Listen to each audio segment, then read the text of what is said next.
Picture this. You're lying on your deathbed, knowing you have mere hours left. What thoughts would consume your final moments? Fear, regret, desperation? For most of us, the prospect is terrifying. But when Marcus Aurelius, the most powerful man in the ancient world, faced this exact moment in 180 AD, his response revealed a secret so profound it would shake the foundations of how we understand control itself. As the Roman emperor lay dying in his military tent along the Danube frontier, surrounded by generals and advisors pleading for final commands, he whispered words that would echo through eternity.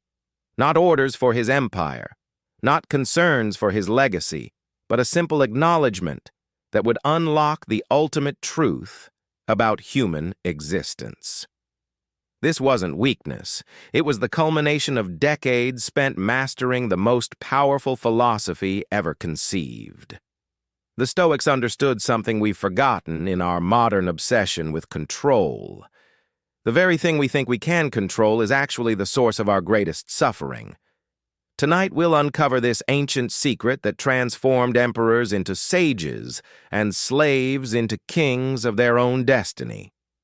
The revelation begins with a slave named Epictetus, whose broken leg would become the foundation of empire-shaking wisdom. Sold into bondage as a child, physically broken by his master's cruelty, Epictetus discovered something extraordinary while chained in the darkest corners of Roman society. He realized that while his body belonged to another, his mind remained unconquerable territory. You have power over your mind, not outside events.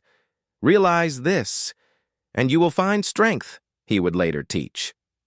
But here's what most people miss about this famous quote. Epictetus wasn't talking about positive thinking or mental toughness. He was revealing the fundamental error that destroys human peace. Our desperate attempt to control what was never ours to control in the first place. Think about your last moment of frustration. Was it because traffic made you late? Because someone criticized your work? Because your plans fell apart? In each case, you were unconsciously trying to control external circumstances, other people's actions, or outcomes beyond your influence. Epictetus understood that this very attempt is what creates suffering. The slave who accepted his chains found more freedom than his masters, who raged against circumstances they couldn't change. This isn't resignation. It's the beginning of true power.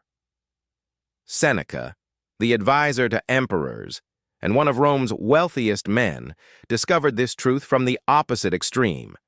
Surrounded by unimaginable luxury and political power, he noticed something disturbing. The more he accumulated, the more anxious he became about losing it. Every new possession became a new vulnerability. Every relationship became a potential betrayal. Every success became a platform for potential failure. Every new beginning comes from some other beginning's end, he wrote, recognizing that our attachment to outcomes creates endless cycles of hope and disappointment. But Seneca's breakthrough came during his exile, stripped of wealth, position, and influence by Emperor Claudius. In that forced simplicity, he discovered what he called the poverty of abundance. The man who once controlled vast fortunes realized he had been controlled by them. Here's the secret Seneca uncovered. When you stop trying to control external outcomes, you discover an internal reservoir of peace that no external circumstance can touch. This isn't about becoming passive or indifferent. It's about redirecting your energy from the impossible task of controlling the world to the achievable goal of mastering your responses to it. Seneca returned from exile not as a broken man, but as someone who had found unshakable contentment in the only place it can truly exist, within himself. But it was Marcus Aurelius who took this wisdom to its ultimate conclusion. As emperor of Rome, he wielded more earthly power than perhaps any human before or since. Yet in his private journal, what we now call the Meditations, he revealed a startling truth. The most powerful man in the world felt most free when he acknowledged his complete lack of control over everything that mattered most. "Confine yourself to the present," he wrote, "recognizing that past and future exist only in our minds, beyond any real influence." Every morning, Marcus would remind himself that he couldn't control whether his soldiers would obey, whether his enemies would attack, whether his children would survive, or whether his empire would endure. This wasn't pessimism. It was liberation.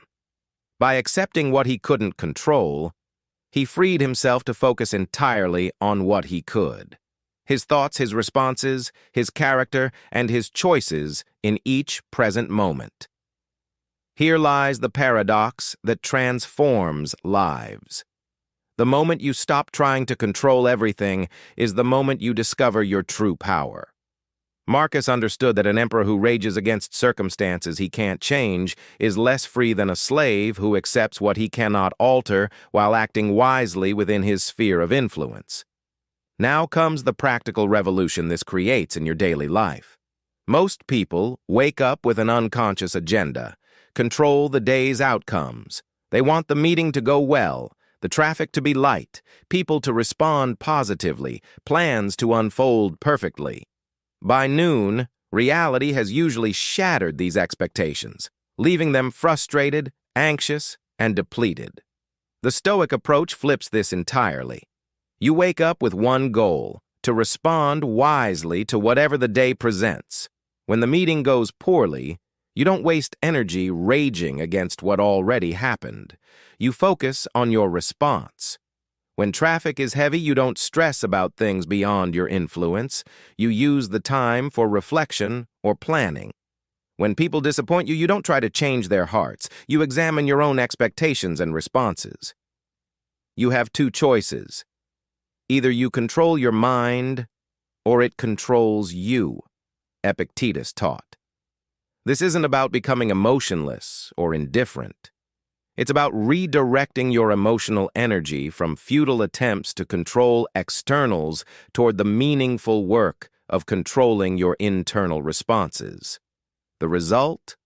A profound peace that doesn't depend on circumstances. A confidence that doesn't require others' approval. A strength that grows stronger with each challenge rather than being depleted by setbacks. The ultimate test of this philosophy comes in moments of genuine loss. When death takes someone you love, when illness strikes, when dreams collapse despite your best efforts. This is where most philosophical systems crumble, offering only empty platitudes about everything happening for a reason. But Stoicism doesn't promise that bad things won't happen, or that pain isn't real. Instead, it offers something more valuable: the tools to maintain your inner stability when external stability disappears. Marcus Aurelius faced plagues that killed millions, wars that threatened his empire, and the deaths of multiple children. Yet he wrote, "Very little is needed to make a happy life. It is all within yourself, in your way of thinking." This wasn't denial. It was hard-won wisdom. He understood that while he couldn't control these tragedies, he could control whether they destroyed his peace or deepened his wisdom. Seneca, facing his own execution by Nero, demonstrated this principle by maintaining his composure and even comforting his weeping friends.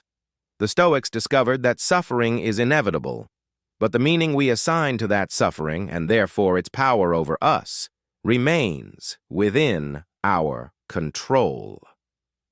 When you truly grasp this, you realize that no external circumstance can touch your essential self unless you permit it.